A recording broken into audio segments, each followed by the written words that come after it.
Are you always thinking about what you're creating or? When most people think of inventor Dean Kamen, two things come to mind. The Segway, his personal transporter, and these headlines from 2010. You know, there are some people who think you're dead. Yes. It was actually British businessman Jimmy Heselden who tragically drove a Segway off a cliff in northern England, less than a year after buying Dean Kamen's invention. So we can clear this up right now. You We didn't can clear ride this up. your Segway off a cliff. You're here, live and well. Yes, I am still healthy. Which is a good thing, especially for the hundreds of millions of people throughout the world without access to clean water. 50% of all chronic human disease would go away. You would empty 50% of the hospital beds in the world if you just gave people clean water. When Dean Kamen sees a problem, he and his team of engineers based in Manchester, New Hampshire, work to solve it. Hence, the Slingshot, a portable water purifier. Any kind of water. Any kind of water. With pathogens. With pathogens, with organics, inorganics, chrome, arsenic. Feces, human feces. Doesn't matter. It's named after the weapon the biblical David used to deal with the problem of Goliath. As shown in a new documentary called simply Slingshot, Kamen's team has already successfully tested a small number of these devices in villages in Latin America and Africa. This was this before it went through this, and here, take a cup.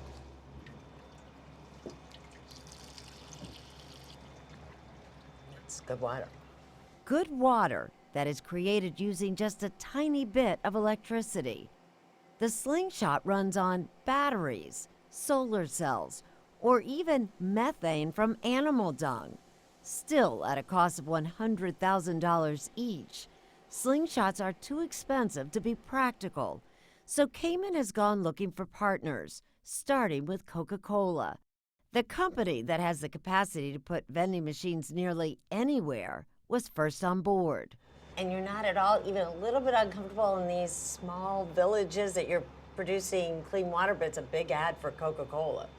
Well, this we put on there because they were just such a great supporter. I think the Coca-Cola company over time has made it very clear they weren't in this to sell Coca-Cola. Dean Kamen holds more than 400 U.S. and foreign patents. I'm a dyed-in-the-wool capitalist. Without making money, I couldn't do the things I do. Money gives you freedom, it gives you flexibility, it gives you resources to do things. Royalties from his many inventions allow Kamen to employ 500 engineers and technicians at his company, Deca Research. Employees who don't have to sell anything. They just create prototypes to solve problems. Do you ever take a vacation? I don't play golf. I don't sit at the beach. I don't roam around places like a tourist.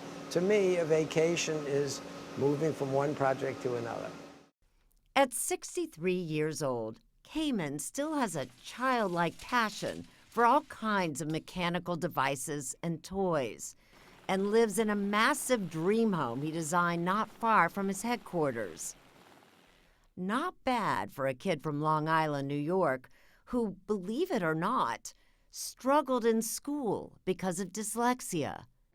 I don't read novels. I like reading old physics books and old math books because I can read a page of differential equations as quickly as I could read a comic strip.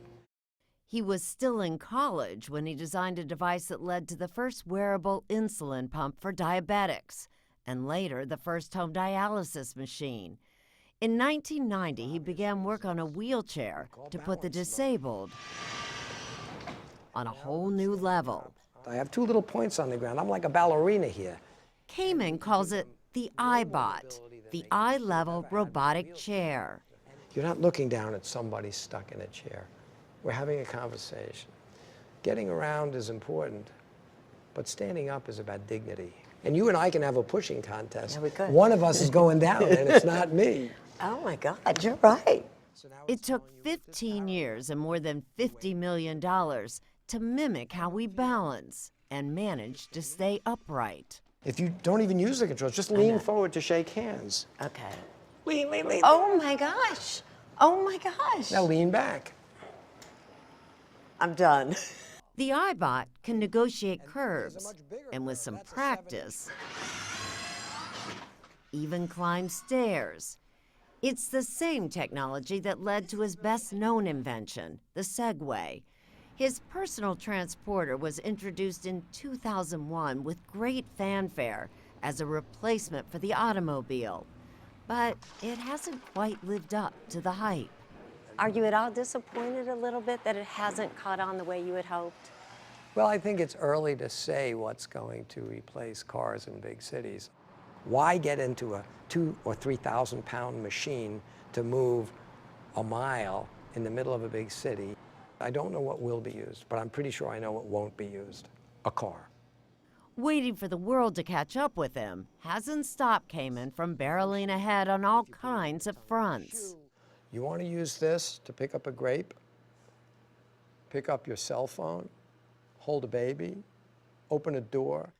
To replace the hook, this is what Kamen dreams will one day be standard issue for injured soldiers. I can rotate the wrist, I can flex the wrist. I'm controlling it with sensors on my feet. At the request of the military in 2006, Kamen came up with the Luke arm, named for the fictional Luke Skywalker. We can't play the violin, we can't throw a fastball, but we have users that will pick up chopsticks and eat sushi with this thing. Pick up an egg and not crack it. While the arm is designed for injured veterans, Kamen hopes to find other uses for the versatile appendage to bring down costs. It is unrealistic to give everybody everything at no cost.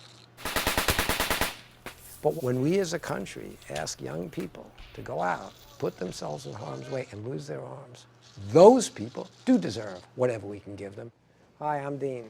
Kamen, always looking ahead, is also in search of the next generation of scientists, like Aiden Hughes. We also have solutions where we come down here with our robot.